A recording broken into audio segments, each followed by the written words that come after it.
সাজি সরকার, আপনি যে কেন্দ্রে আছেন সেই কেন্দ্রে আমরা দেখেছি একজন জিএস প্রার্থী তিনি ভোট কারচুপির অভিযোগ করে গেছেন এবং কিছুক্ষণ পর আমরা দেখেছি যে আনুষ্ঠানিকভাবে তাদের প্যানেল থেকে এই ভোট কারচুপির অভিযোগও করেছে। এখন এই কেন্দ্রের খবরের পাশাপাশি প্রার্থীর যে অভিযোগ সেটি নিয়ে সেই কেন্দ্র রিটার্নিং কর্মকর্তার সাথে আপনার কথা বলার সুযোগ হয়েছে কিনা? তানিয়া, রিটার্নিং কর্মকর্তার সাথে কথা বলেছি। তিনি যেটি জানিয়েছেন যে এটি ছোটোখাটো বিষয় এবং একটি ভুল বোঝাবুঝির বিষয় হয়েছে এবং সেটি যে দুটি ফর্ম গিয়েছে, দুটি ব্যালট পেপার গিয়েছিল সেটি আসলে ভুল করে গিয়েছিল, সেই বিষয়টি কিন্তু রিটার্নিং কর্মকর্তা জানিয়েছেন এবং এর প্রেক্ষিতে কিন্তু বিশ্ববিদ্যালয় প্রশাসন এবং হল প্রশাসন থেকে তাকে প্রত্যাহার করে নেওয়া হয়েছে।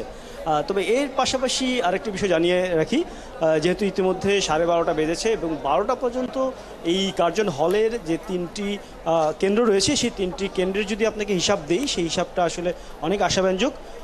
অর্থাৎ এই মুহূর্তে আমরা রয়েছি শহীদুল্লাহ হলের সামনে। শহীদুল্লাহ হলে যে ভোটার সংখ্যা প্রায় 2007 জন, সেই হিসেবে 1000-এর অতিক্রম করেছে এবং রিটার্নিং অফিসার তিনি জানিয়েছেন ইতিমধ্যেই 60% ভোট পড়েছে শহীদুল্লাহ হলে দুপুর 12টার মধ্যেই, অর্থাৎ বাকি 40 অর্থাৎ বাকি 40% ভোট পড়তে বিকেল 4টার মধ্যেই শেষ হয়ে যাবে এবং যারা 4টার মধ্যেই এই ক্যাম্পাসের ভিতরে অর্থাৎ এই কার্জন হলের ভিতর থাকবেন তারা প্রত্যেকেই কিন্তু ভোট প্রদান করতে পারবেন।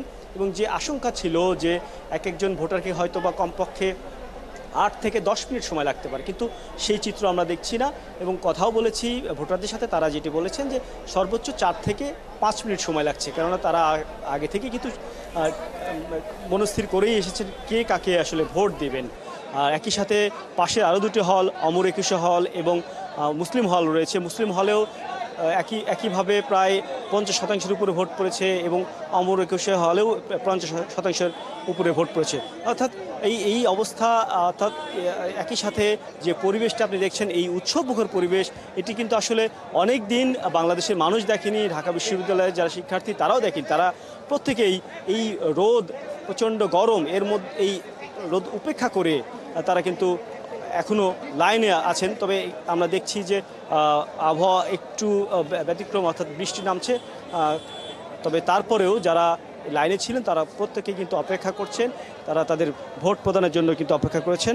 অনেকে আসলে জাতীয় সংসদ নির্বাচনে ভোট দিতে পারেনি, কিন্তু আজকে তারা হল সংসদ এবং কেন্দ্রীয় সংসদের ভোট দিতে আসতে পারছেন, এতেই কিন্তু অনেকে খুশি। আমরা একটু কথা বলবো। আপনি কি প্রার্থী? আমরা একটু কথা বলতে চাই।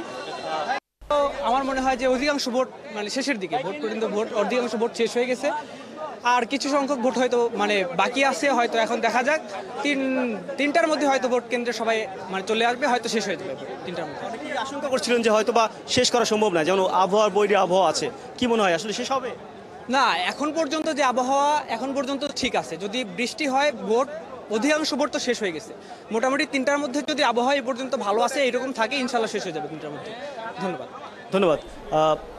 তানিয়া, আপনি শুনছিলেন একজন প্রার্থীর সাথে কথা বলছিলাম। এখানে আরেকটি বিষয় জানিয়ে রাখি, সেটি হচ্ছে যে কিছুক্ষণ আগে আমরা ফিরবো সাজিদ, আপনার মাধ্যমে আমরা দেখছিলাম ভোট কেন্দ্রে সেখানে ভোটারদের পাশাপাশি প্রার্থীরাও এখনো ভোট তাদের পক্ষে টানবার জন্য চেষ্টা করে যাচ্ছেন।